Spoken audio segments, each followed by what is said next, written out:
నిబంధన 1 తిమోతి 2:9 నుండి, 1 పేతురు 3:1 నుంచి, మరియు స్త్రీలను 1 తిమోతి 2:9 నుంచి, మరియు స్త్రీలు అనుకువయు స్వస్థబుద్ధియు గలవారయుండి తగుమాత్రపు వస్త్రముల చేతనే గాని. దేంతో అన్నాడు నాయన?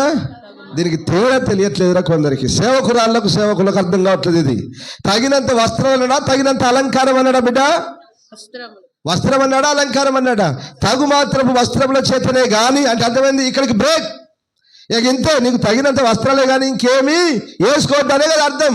తగు మాత్రపు వస్త్రముల చేతనే గాని జడలతోనైనను బంగారముతోనైనను ముత్యములతోనైనను మిగుల వెలగల వస్త్రములతోనైనను అలంకరించుకొనక. తగు మాత్రపు వస్త్రములు, తగు మాత్రపు అలంకారం అన్నాడా? వస్త్రాలు అన్నాడు కదా.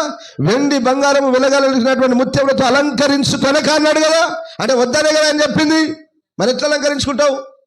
వద్దన్న పని చేయటం కదా ఆజ్ఞాతిక్రమం. ఆజ్ఞాతిక్రమం అంటే పాపమే కదా. పాపం నుండి ప్రభువా నన్ను దీవించు, నన్ను ఆశీర్వదించంటే ఎట్లా ఆశీర్వదిస్తాడు? వద్దు నాన్న, మారండి.